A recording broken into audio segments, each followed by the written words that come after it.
All things fire service related. Firefighting Today is a production of PeteLamb.com. And now your host, Chief Peter Lamb. Okay, and if you're watching us live tonight, we cannot use YouTube comments, but we will if you send a tweet to hashtag @PeteLamb. We will try to get your comments into the stream so that everybody can participate in tonight's discussion. So, with that, I am Peter Lamb. I'm the host of the Firefighter Training Podcast. I'm also the author of PeteLamb.com. We'll introduce the panel, and then we'll get into what our program is for the evening. So, Christine, say hello. Hi, everyone. Christine Saracino, Woodridge, New Jersey, state-certified EMT, and working on a career as a firefighter. Thank you, Christine. Joe, Chief Joe. Hello, everybody. I'm Joe Pronesti. I'm with the City of Elyria, Ohio Fire Department, where I am a ship commander.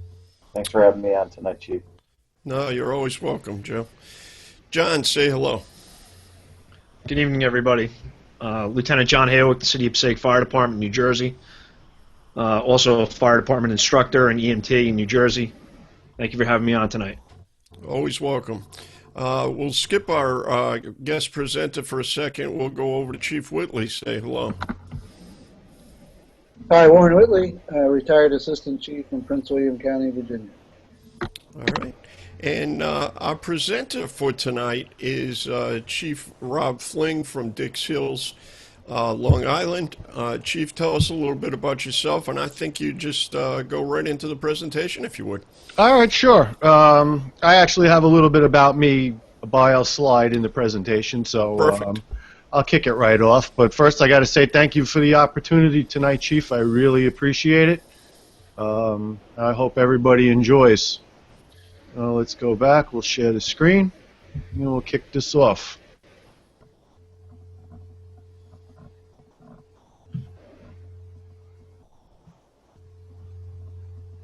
You can see that all right? Looks great. Thanks. All right. All right, good evening, everybody. The topic of tonight's presentation is poisoned. The smoke you're breathing on today's fireground is slowly killing you. We have a lot to talk about tonight. We have, the first thing that comes to mind, obviously, is firefighter cancer, but it actually goes a little deeper than that. We'll start talking about hydrogen cyanide, carbon monoxide, and some of the reasons why heart disease is still the #1 killer of firefighters out there. A little bit about me, as Chief Lamb said. I'm coming up on my 20th anniversary with the Dix Hills Fire Department, which is located in Suffolk County, New York. I'm a writer for various publications. I do a lot of speaking. I'm a technical advisor for Project Kill the Flashover, an advisory board member for the First 20, and a newly appointed board member to the Suffolk County Firefighters Burn Center. And they say we all have a story. Well, what is mine? Basically, what we're going to talk about tonight came out of Firehouse Expo 2014. I sat in a lot of classes, and I listened to a lot of great information, and the word cancer kept coming up over and over and over again. And we all talked about the same thing in those classes, and it was very shallow, in my opinion. And I thought it was information that definitely needed to get out there. So when I came home and I was reflecting back on what I learned, I started doing some research. And what started out was just a little bit of, a couple of pieces of paper in the office of my house. So I started printing that out, and I started reading about that. And then more and more stuff. I had to move to the kitchen table. More and more stuff after that. I had to move to the dining room table. And I said, wow, this is really good stuff. I decided to put a presentation together and start showing it to a few people. And it's taken off. I've done webinars for this. I've spoke at conferences. I've spoke at private departments. And honestly, I can't believe how well this grabbed legs and took off. But hopefully it's going to make a difference in people's lives. That's why I do it. So let's talk a little bit about the American Fire Service. This is where we'll start. 1736, Benjamin Franklin formed the Union Hose Company. When we think about it, the fire service has probably been around as long as fire has been around. Ever since we first discovered fire, we've had some way to control it and extinguish it. But formally, the fire service in America is about 278 years old, and people often say it's been unimpeded by progress. And to me, that statement is false, but it is also true in some aspects. We've progressed dramatically in tactics, in gear, in SCBAs, our apparatus. I can go on and on. But unfortunately, some of the ways that we do things, we know, we've researched, we have scientific data to prove it, we've seen it firsthand, but unfortunately, sadly, actually, we continue to do things the same way, and it impacts us the same way. We need to start, first thing off, if we understand what's going on, we need to talk a little bit about fire behavior. Most people think, when they think about modern fire behavior, they think about flow path. They think about vent-limited fires. They think about fuel-regulated fires. A whole host of things. But mainly what we really need to understand is, and I'm sure everybody here has heard it, the fires we go to today are not like the fires that we went to years ago. And funny thing is I've been hearing this for 20 years. When I was a probie, they told me this. And now, 20 years later, I still listen to this. And I have new guys who say, you know, are the fires the same? No, the fires aren't. And there's a lot of reasons why. But the reasons that we need to focus on tonight is the fuel and the fuel load. And what you see on the screen here is actually a picture of my basement. I'm sitting about 5 feet from what's in that picture right now. And ironically, there's nothing in that picture that's basically a natural product. Everything's man-made. From the floor to the couch to the blankets to the entertainment center, the doors, the stuffed animal, my kids' stuffed animals that are in the back. Everything in that picture is man-made. And 90% of it is petroleum-based. And we all know what happens to petroleum when it catches fire. I'm sure you've seen this video that was put out by UL. It compares a legacy room to a modern room and the time to flashover. So I'm really not going to bore you with it now. It's available everywhere you look if you just Google it. It's about 20 minutes long, so we won't really get into it now. But if when you do watch it, the difference is shocking on how long it takes a modern room to go to flashover compared to a room that is considered legacy. Now, normally when I give this presentation, I zap these slides in, but for sake of a good presentation tonight, I'm showing PDFs. So we have to talk a little bit about February 20th in 2003, which was the Station nightclub in Warwick, Rhode Island. There was 100 people dead in that building in 90 seconds. And we know that basically by studying the timeline. The picture that you see here is actually the beginning of that fire, and if you're not familiar with this, it was a band called Great White who took the stage, and about a few seconds into their first song, they lit some flash pots off. They didn't have proper clearance for use of those flash pots, and basically what happened after that was a chain of events that caused 100 people to lose their lives. That picture you see right now, you can see the flash pots. If you look over that gentleman, the bald-headed gentleman's right shoulder, you can see the sparks coming off of that flash pot. The stage was shrouded in foam as well as curtaining material. And you all know that's made of. It's a man-made product. It burns like gasoline. And basically we can assume that most of the people in this picture are no longer alive. Because what happened was, you see the two gentlemen in the event staff shirts. The event staff prohibited people from exiting the building that night. They didn't think it was a problem. They thought it was part of the show. There was actually one working exit in that venue, and they tried getting all the people out of that front door. It really did not work that well. Actually, one of the band members lost their life that night. NIST created this recreation. If you Google it real quick, you'll be able to find this as well. But this is basically a timeline of when the fire started to when the smoke goes across the ceiling, banks down completely to the floor in under 90 seconds. If you watch the video, it's pretty dramatic.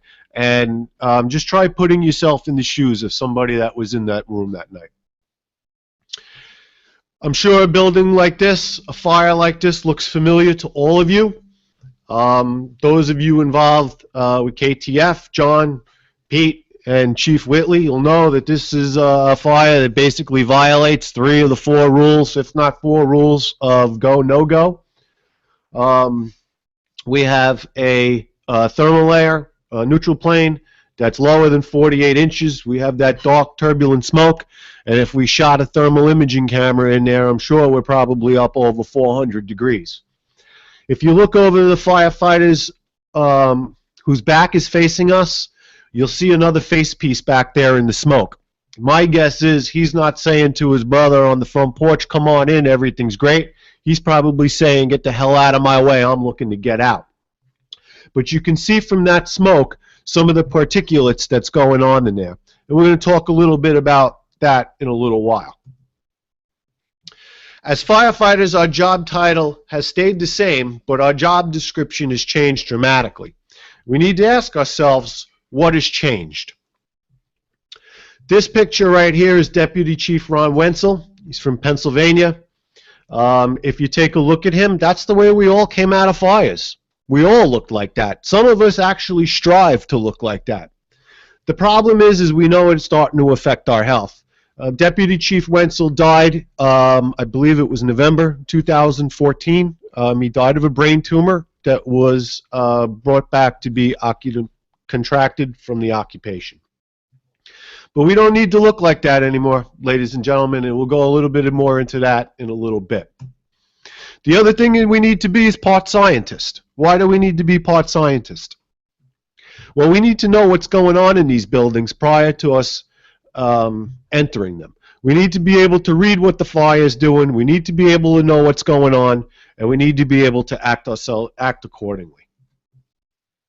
We also need to be a hazmat technician, believe it or not. And the reason why I say that is because what's going on in these buildings and what's burning and what's being produced from a fire in a normal private dwelling or a commercial occupancy is basically a small hazmat scene. I usually tell the story of a Long Island department. They had a spill in a FedEx truck. It was actually a gallon of bleach that spilled in the FedEx truck. And we all know what the active ingredient, we'll call it, or the hazardous ingredient in bleach is. It's sodium hypochlorite. So we can look up in our Chemtrek manual and we can take a look and we can learn how to mitigate this. And it's fairly simple, and it's something that we probably can handle with our structural turnout gear, our SCBA, and the apparatus that we have on hand. But this department called a full-blown hazmat incident. We had hazmat teams coming into the town from 3 different jurisdictions. The block immediately around the area was cordoned off.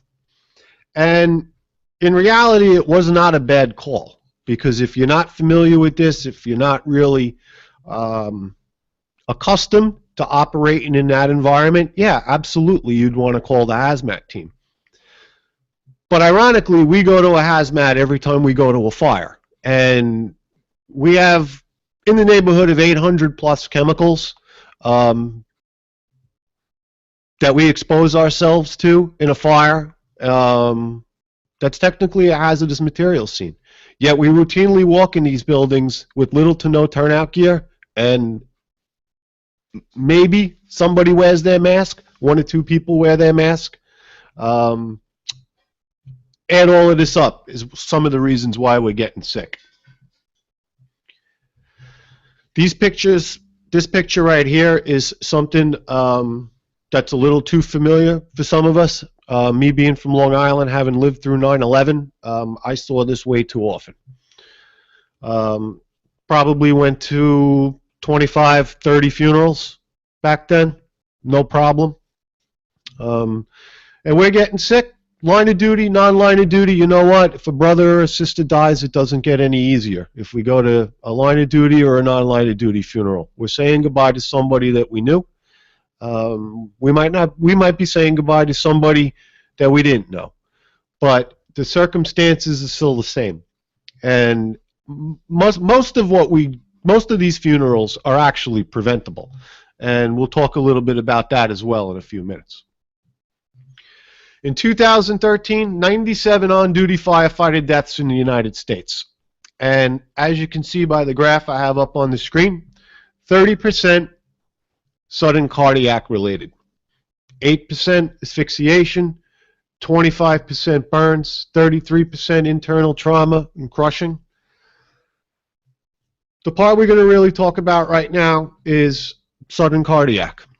You know, most people think, hey, the guy had a heart attack.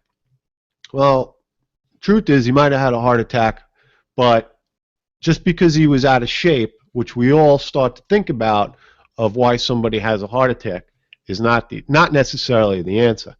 25% due to burns, you could probably attribute that to us not being part scientists, going in buildings that we clearly should not be in. This is a further breakdown of those of deaths in 2014. As you can see, overexertion, stress, and medical, 58%. Sudden cardiac death attributes to 56%. There's a 2% difference there. Well, somebody actually might have legitimately had maybe an acute aortic aneurysm, something like that. But again, like I said, we're going to start to talk about things that are going to attribute sudden cardiac death to not necessarily being what we normally think it is. We've seen it year after year after year. I've known probably not only since I've been in the fire service, but probably since I've been alive. I'm 46 years old. Cardiac events are the #1 killer of firefighters. We still have not learned, even though we know some of the stuff that's causing sudden cardiac death to firefighters. Some of it we're going to talk about tonight. We know it. We know it's true. For 40-something years, it's been the #1 killer, and we still aren't doing anything about it. We need to ask ourselves why. 70% of the fire service has a weight problem. 70% of the fire service is considered overweight or obese. Why? It's easily controllable. We know that weight contributes to heart disease. Why aren't we doing anything about it? This is some of the foods that's routinely available around the firehouse. We know it's going to contribute to heart disease. We know it's going to contribute to being overweight and out of shape, yet we continue to do nothing about it. Cancer, it's probably the reason why some of you are watching tonight. Cancer is going crazy in the fire service. You can see by the numbers here. It's front page news. Open up a magazine. It's even in newspapers. It's on the 6 o'clock news. News channels are doing stories on how firefighters are coming down with an alarming rate of cancer. And the truth is, it's actually some of the stuff it is because we go to these fires with chemicals involved, and it's our lifestyle, and it's what we eat, and it's what we expose ourselves to. But if you look at the #1 and #2 killers of the American citizen today, it's heart disease and cancer. And that rises every year. So if you think about it, if the general population is occurring more deaths from heart disease and cancer, of course the fire service is going to follow that. But if we look at it real close, we look at it under a microscope, I can identify some key aspects of why this stuff is killing us. Complacency, it's a big thing. Paul Combs, who is, I'm sure you've all heard of, is a super, super talented artist. And if Paul Combs is drawing about something, you can bet it's in the news. And as you can see, complacency. We are killing ourselves from cancer and heart disease because of our complacent attitude. It's as simple as that. If you're a firefighter and you're exposing yourself to some of these chemicals, you're 35% more likely to have a child with a birth defect, primarily a learning disorder. And when I discovered this, and this This fact actually came from a doctor at a hospital in Rhode Island who I interviewed when I was putting this program together. And at first, I had a hard time swallowing this, and I was like, wow, you know, that seems like an awfully high number. But then I started thinking about all my friends in the fire service that have children with learning disabilities. And I started saying to myself, I can't believe that this is actually true. And, you know, children of firefighters shouldn't have to go through something like this because their father or their mother was in the fire service. We need to protect ourselves. Excuse me. Don't worry, it's just smoke. You've probably all heard this before. Unfortunately, it's not just smoke. It's a collaboration of roughly around 800 chemicals, some of which I have up on the screen. Some of the chemicals that burn, we can't even determine what they are, because as different chemicals burn and mix together, they form different chemicals. The amount of chemicals and the type of chemicals that affect us and that are given off during a fire, well, it varies on a lot of different stuff. It varies on a lot of different factors. What is burning in the residence or the building? How hot is it building? How hot is it burning? Is the fire vent limited? Does it have a sufficient amount of oxygen where the stuff is burning a lot hotter? Is it not? We don't know. We don't really have any type of measuring device that we can put in the building and take care of all and come out with a readout of all the chemicals that we have. Although some of them are up on the screen: hydrochloric acid, sulfur dioxide, oxygens and nitrogen, ammonia, carbon dioxide, hydrogen sulfide, benzene, formaldehyde, PVC, polyvinyl chloride. It's in everybody's house. Not only do you have furniture, not only do you have stuff in the house that's made of PVC, but you have stuff behind your walls that are PVC. The majority of your plumbing nowadays is probably PVC. And the funny thing about PVC is, which nobody really takes into consideration, after a structure fire, we take our masks off. We sit in this building and we readily inhale this stuff. Well, if you do the research on PVC, if you took 5 ounces of PVC and you put a torch to it and you put it in an average-sized bedroom and you put people in that room, they'd all be dead, roughly in a minute. That's how toxic this stuff is. These guys, some of you probably recognize them. Joe Perry, Steven Tyler of Aerosmith. Their nickname, the Toxic Twins. Why are they called the Toxic Twins? Well, basically, they took more drugs back in the 70s and the early 80s than basically anybody else did, but they're still alive. Why? I don't know. They've come around, they've rehabbed themselves, they're doing well, but this is not the Toxic Twins that we're going to talk about. Some of you these may be the first two that come to mind, but we really need to talk about hydrogen cyanide and carbon monoxide. Again, basically affecting us from not wearing our SCBA. Some of us go to carbon monoxide alarms all the time.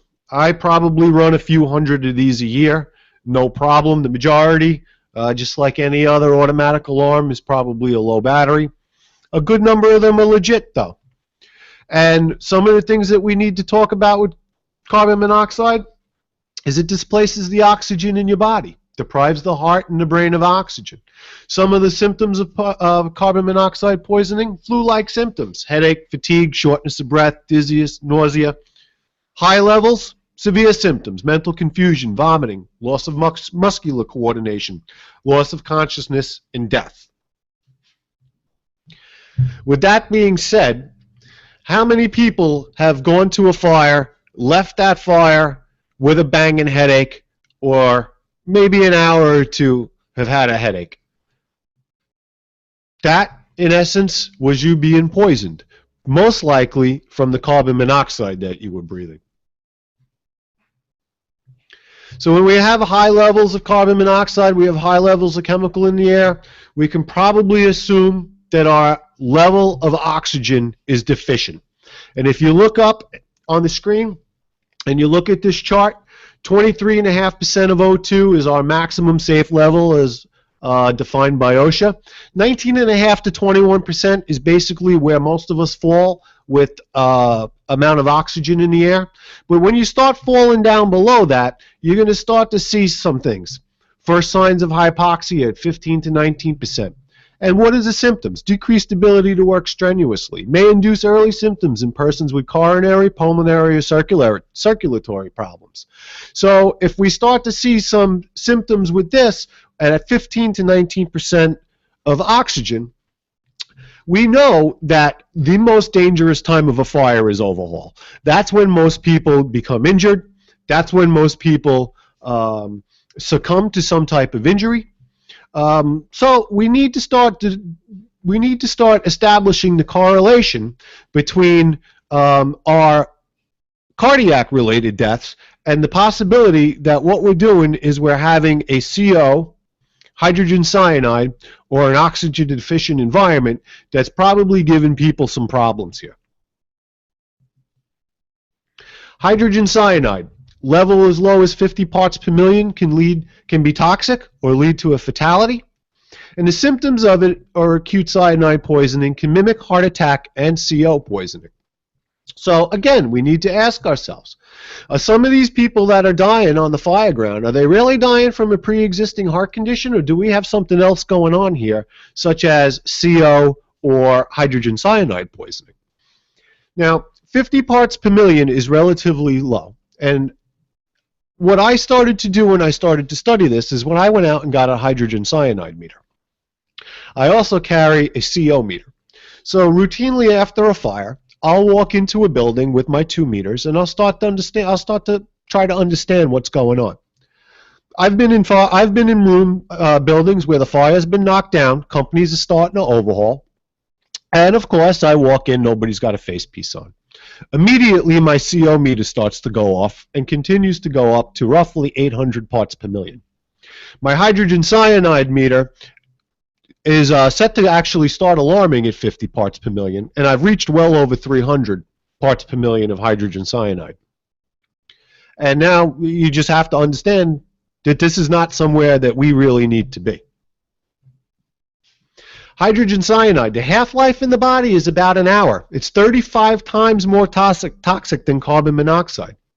And the interesting thing about the half-life in the body of about an hour is it's Mike Tyson. When you think about it, it enters your body, it kicks your ass, and it's out of there. And the thing about hydrogen cyanide, it has a cumulative effect on the body. So every time you are exposed to it, it does a little more damage, and then the next time, a little more damage, and the time after that, a little more damage. So if you've been in the fire service for 15 or 20 years and you routinely go into fires and you're exposing yourself to hydrogen cyanide, now we can start to really make assumptions of why people are dying from sudden cardiac arrest on the fire ground. Cyanide mechanism of action. Well, we basically know that it displaces oxygen in the body similar to carbon monoxide. And when we start to have the symptoms, or we do fall to CO poisoning or hydrogen cyanide poisoning, what's typical treatment that we do? And basically we give the person high flow oxygen. If they're not breathing, we BVM them, and we drive like hell to the hospital. But we need to know physiologically what's going on in the body.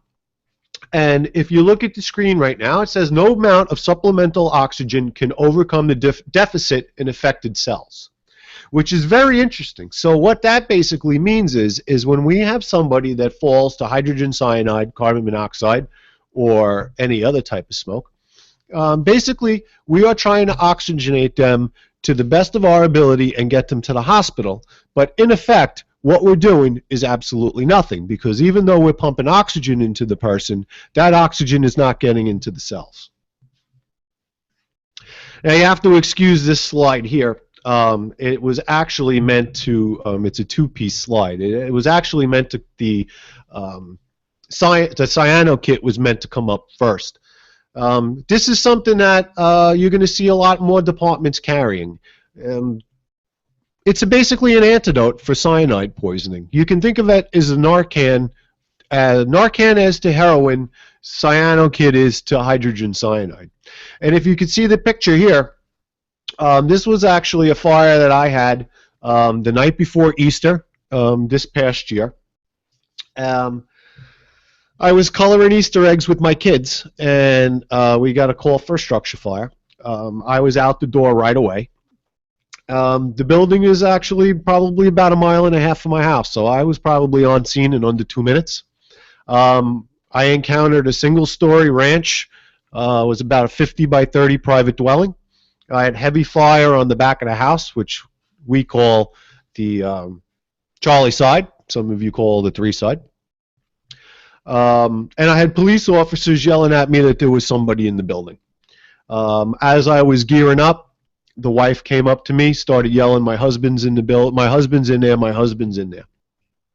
Now the cops were telling me he's right here. He's right here, and he was on the bedroom that was on the 2-3 corner in the rear of the house, right on the left side and the rear of the house. I had heavy fire in the rear of the building. I knew if we were going to get this guy out, we had to get him out quick. And to be quite honest, the cops are telling me he was right here. I thought we were going to walk over to the window and get this guy out like gentlemen, but it didn't work out like that. He was unconscious. I entered the building. I did a quick sweep of the bed. I did a quick sweep of the floor. At that time, I was driven back by the fire. I exited the building. I can hear my engine coming down the street. I ordered 2 lines stretched, one to the front door, one to the side where we were to protect this gentleman because the fire was starting to impinge on him. I knew exactly where he was. The guys did a great job. They made a beeline for that corner with the line. They protected him. They dragged him out. He was, in essence, I would say a little over 400 pounds. He was a big boy. It took about 4 guys to get him out the front door. But long story short, he was in cardiac arrest. We administered one of these cyano kits. By the time the gentleman that's on the front porch there with our back to us, Scott DePino, is probably the best, most proficient paramedic I've ever met in my life. He does it for a living. He's a Nassau County Police EMS supervisor. He took the gentleman out on the front lawn. He had an IO in his leg and had him intubated, I would say, in under a minute, and had this cyano kit on board. We loaded the gentleman into the ambulance. I would say probably under a minute from the time the ambulance left the scene on the way to the hospital, they radioed me back, being the incident commander, and told me they had a pulse back on the gentleman. This stuff is absolutely incredible. I know it's expensive. It's around $800 a dose.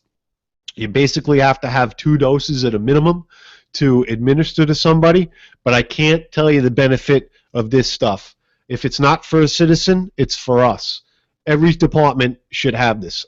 Personally, on Long Island, it's so expensive.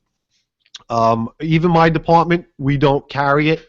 We carry 2 kits of it. But what we did was we entered a mutual aid agreement with 3 neighboring departments, so there was 4 of us. And we actually have, each department has 2 kits. And when one of us bangs a working fire, the on-duty paramedic from whatever district will respond to the district with the fire, and it's an auto mutual aid. It goes off in the background. We've had 13 fires this year, and it's a real welcoming feeling when all of a sudden you, as the incident commander, see these cyano kits just arrive at your feet magically.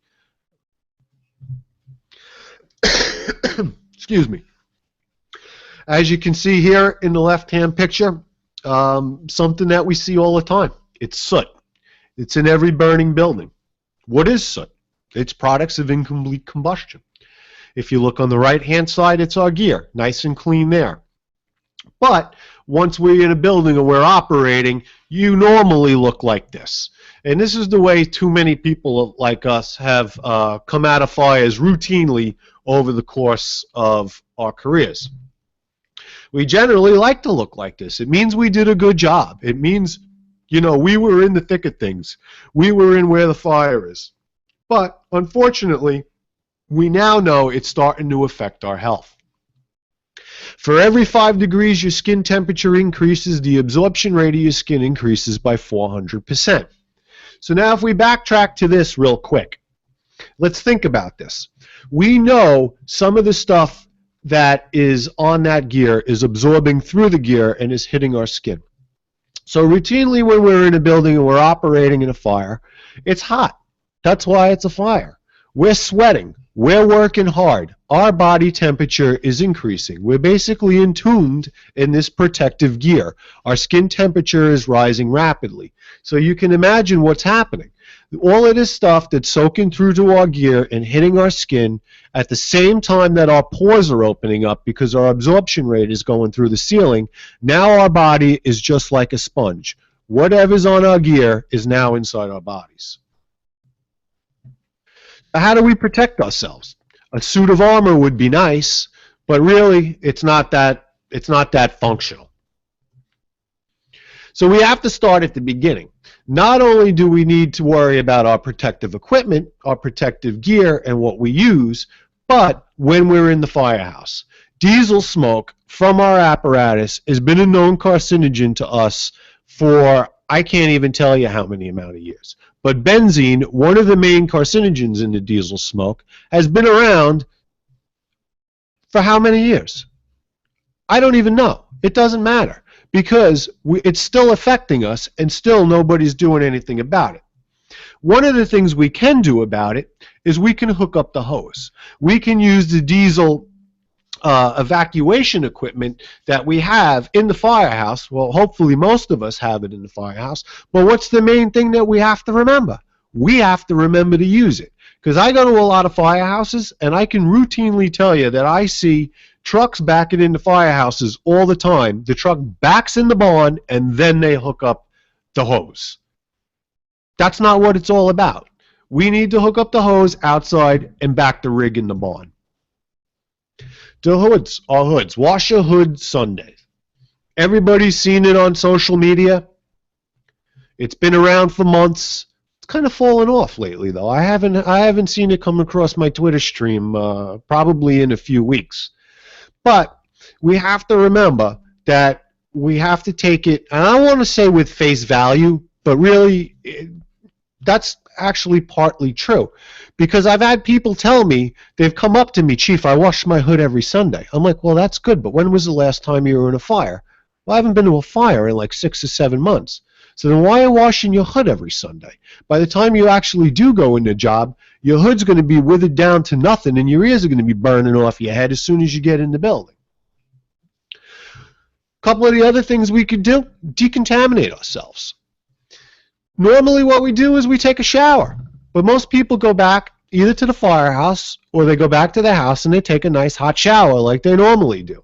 Well, we need to go back to that slide. For every 5 degrees of skin temperature increase, our absorption rate increases 400%.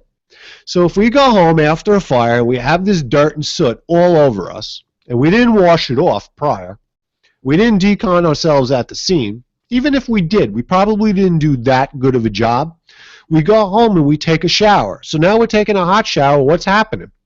We're reabsorbing all of this stuff again because we're taking a hot shower, our skin temperature is increasing, and our pores are opening up. What we should really be doing is taking a cool shower.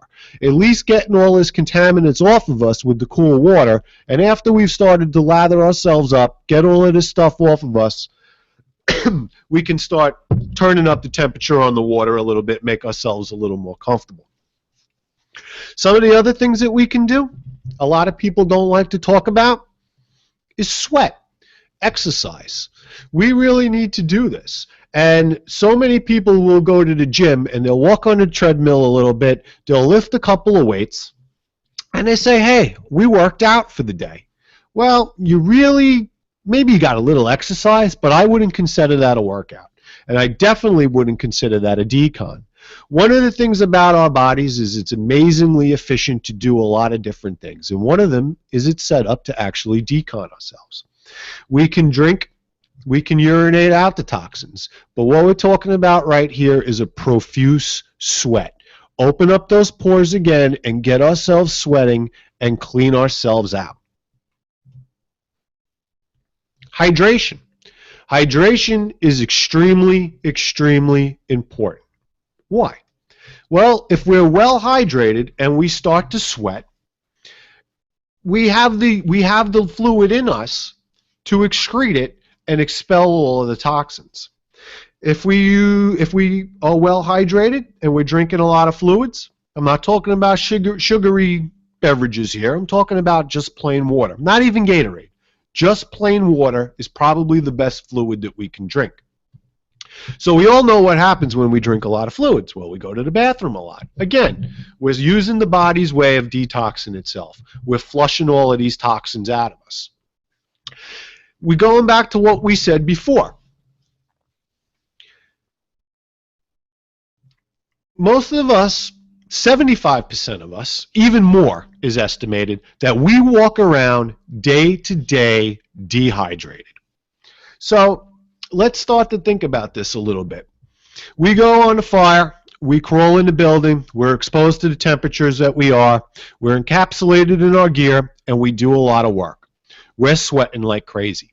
So what's happening to us is we're dehydrating ourselves rapidly. If we entered this building, as statistics show, partly to maybe moderately dehydrated, and we go through these effects, we go through this work, we're sweating, we're working, we're absorbing the toxins because our skin temperatures are already elevated. And now compound that with dehydration, well, we start to think about again why some of us are getting affected in the overhaul phases of fire.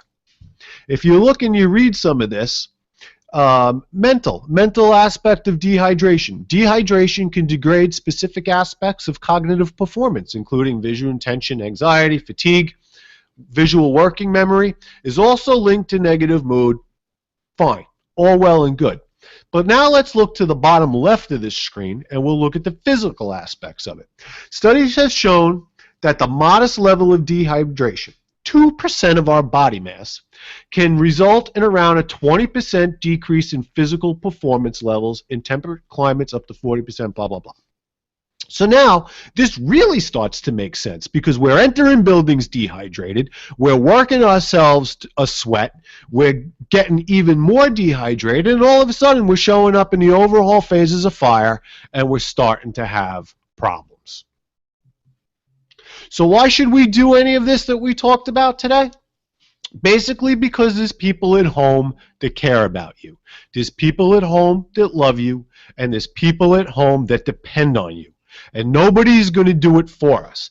The number 1 and number 2 killers of the fire service, heart disease and cancer, is stuff that need not exist.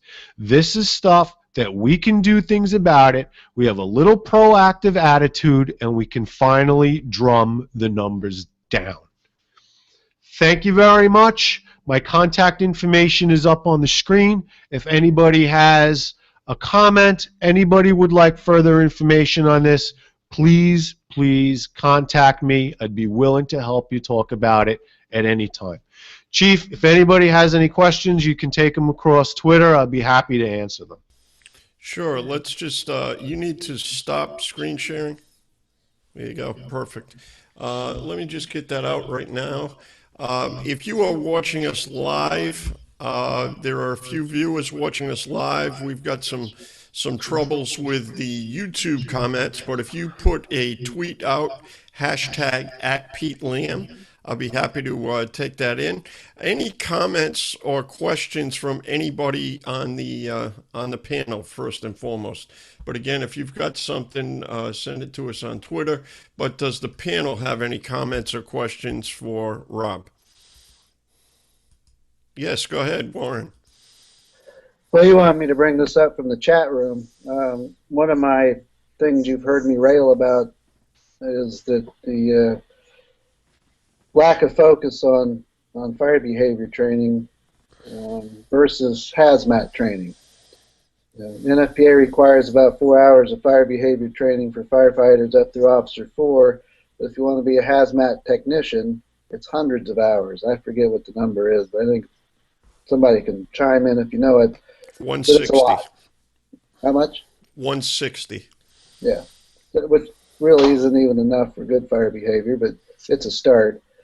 But Rob had made the mention, and I've made this point before, we're going to a hazmat call that we do not treat as a hazmat call. It's just a fire.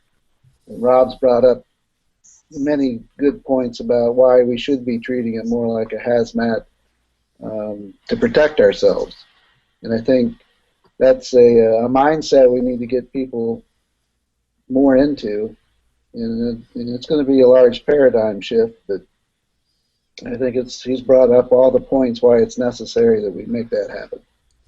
No, very, very well said. I saw that come by in the comments, and I thought the other thing that's in the chat room right now that's worth sharing with our viewers is, what do you do about this? How do you get the crews to be a little cleaner? There's a lot of progressive stuff, and Rob, I would yield to you on this one, but people are putting, for example, people are doing some gross decon when they come out of the building. You get, they're hosing their folks off a little bit. Yeah. People are using baby wipes to actually clean around your face, your ears, right? All the methods of travel into your body.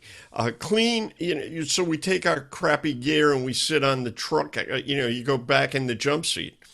Clean the jump seat after, because it's full of contaminants and so forth. So a lot of departments are being a little proactive in that regard, and having medical gloves while you're cleaning one another off, right? So you're not redoing it with your fire gloves, etc. Rob, anything to add besides some of those quick ones? We can't forget to decon our equipment. At least hose off your SCBAs while you're packing hose or something. Give them a quick gross decon. We all know about washing gear. There's no really need to beat a dead horse with that. We all know we should be washing our gear. Most people, well, Chief, my department washes their gear once or twice a year. I want to give you a little scenario that what people don't really think about. They get their gear, they go back on the rig, they go back to the firehouse, they throw it back on the rack, and then, they don't wash it. Maybe they hose it off a little bit, if that. It dries, and the alarm sounds, they get the gear back on, and they go out the door again. So, and they forget about it. Actually, you know what? Out of sight, out of mind. But basically, we have to remember what's happening here. So you have all of this stuff that's impregnated in your gear. We know that every 5 degrees of skin temperature increase, your absorption rate increases by 400%. So if you're in a climate like I'm in, it's the middle of August, maybe you had a fire in the end of July, the beginning of July, or whenever.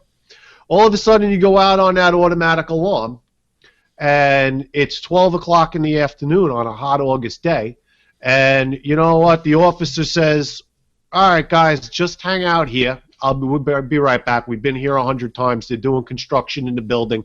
We're just going to make sure nothing's going on.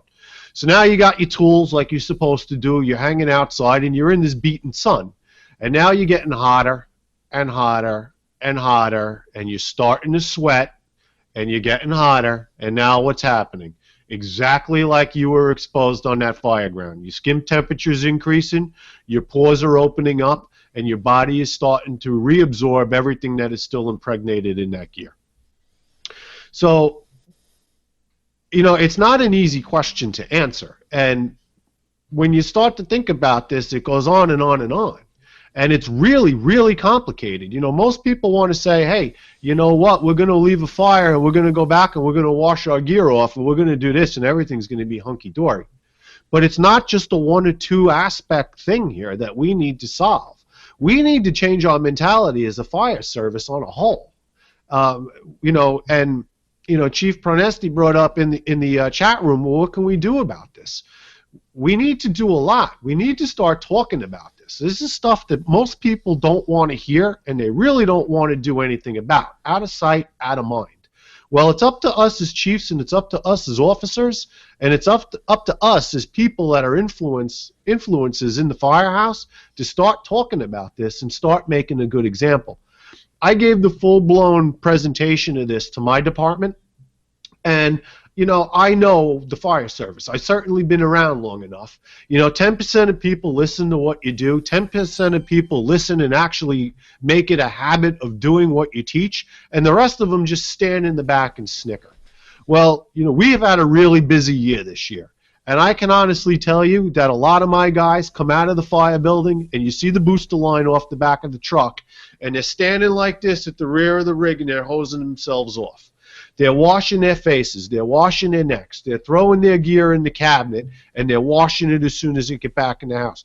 Chief, can I have a spare set of gear? My gear's on the drying rack.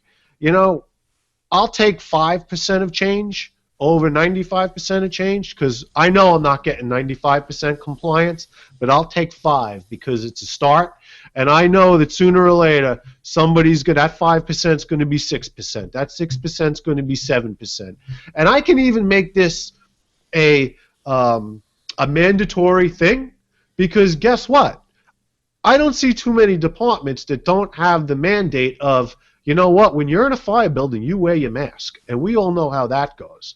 So in order to put another piece of paper and start screaming up and down, another piece of paper for my officers and my assistant chiefs to enforce, you know what, let's just try to change the culture, and let's just try to get people to do what they're supposed to be doing. Yeah, you know, something on the gear thing that you were talking about, for any folks that might be listening that maybe are on-call people, volunteer people. One of the easiest things they're talking about right now is switching over from gear bags to like a Rubbermaid tub that seals. Because your gear is a piece of garbage, and it's probably in your trunk. It's behind the seat of your truck. It's somewhere in there. Your truck now is 135 degrees in the sun. Right. And so what people are talking about now is starting to switch over to like a tub format so that it actually can seal itself. You know, as a chief, I drove a Suburban for 6 years. And now NFPA is making the recommendation that we don't use sport utility vehicles anymore. We go to pickup trucks for that very reason, because our gear is off-gassing and it's in the passenger compartment. So now I got a pickup truck, I throw my gear in the back, and you know what? I get in the truck and I don't smell a thing. But a couple of points that I'd like to bring up, Pete, was with just one, Rob, hang on just 1 second.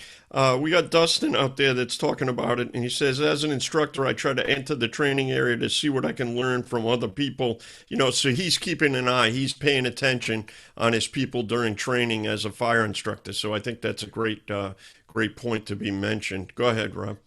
You know, you mentioned about the tub with the gear. I've seen the tubs. I've seen a lot of people use them, and ironically, what I usually see is I'll see a nice blue Tupperware or a clear Tupperware. The bunker pants, the boots, the coat, the hood, and the gloves are in the Tupperware, but the helmet is sitting on top. We can't forget about the helmet. The helmet needs to be as clean and as cleaned as often as the regular gear. One of the main things, if you go back to the slide I showed with the types of cancer that firefighters are contracting, is skin cancer. Where do we see a lot of skin cancer in firefighters? Right here. Right where the helmet rides. Because all of this stuff is entering into the helmet and it's never getting washed. So you've had the same helmet for 20 years. Well, you're absorbing stuff for 20 years from fires that you went to 20 years ago. Take care of the helmet. Take care of the gear. I know we're running short on time, Pete, so if anybody else has got anything, I'll get off my soapbox. No, I admire your passion, Rod. You're doing a great job with this. You know, may all of the firefighters in the world just hate me forever. But you know, the point about when we made the comparison to hazmat many years ago, when I was learning about hazmat, the first thing they told me was leather cannot be decontaminated, right? And there's about a bajillion firemen, myself included, who have worn leather helmets and continue to wear leather helmets. I think a point that Chief Whitley made was, you know, the helmet is the issue. Really, it's the liner. There isn't five people that know how to pull the liner out of their helmet and you're washing your hood, but you got a filthy liner that you're riding with every non-structural call. You got that thing on your head. So that's a great point. Chief Pernesti, any comments as we begin to summarize here? You've been quiet, Joe. Anything you want to throw in here? Yeah, it was a great job, Chief, and I guess as a new chief, it's just one more thing I have to put on my radar to make sure that my guys clean their gear. To be honest with you, I've never really enforced it as a captain or myself. I would wouldn't think too much about it. And so this definitely hits home tonight. So I appreciate it. And Chief Fling, if you have any extra little pointers, send them my way. No problem. I'd be happy to. Chief Whitley brings up in the chat room, need soap to clean stuff. That's another question I get a lot. What can we use to decon ourselves? What can we use to clean our gear? And I always say the same thing. What do we decon hazmat techs with? Soap and water. So why are we overthinking this? Use soap and water. Right, right. John, any summary comments from you as we begin to wind down here? Basically, 1851, NFPA 1851 is starting to address this regarding trying to get your gear washed twice a year. Again, twice a year might not be enough for busy departments when guys are coming out covered in the soot, covered in everything else. But it's a step in the right direction. Some of the other issues that were discussed in the chat room are the fact of the gear off-gassing after a bad fire. What can we do inside the structure or the bay room or the gear room to remove those toxins? Chief, you have anything on that? I'm sorry, John. Say that again. The off-gassing of gear once there's been a fire and that just lingers around within the station. You have any work with that, creating any like a negative pressure fan unit to suck that out and bring in fresher air? You know what? I really don't see that at all, to tell you the truth. Most people will try to get their gear washed, at least hosed off to, get rid of most of it. But you bring up a good point because, how many guys on the panel, lady on the panel, have been to a fire, you go home, you take a shower, and you still smell like smoke for 3 days? Guess what? That's your body off-gassing. That's you getting rid of all of those toxins that are inside your body. That's not just because of the smoke is stuck on you. That's your body off-gassing. And one of the things you can do is, like I said in the presentation, is sweat, and sweat vigorously. You'll see a lot of, Canadian departments are putting saunas in their firehouses. It's on YouTube. You can watch the video.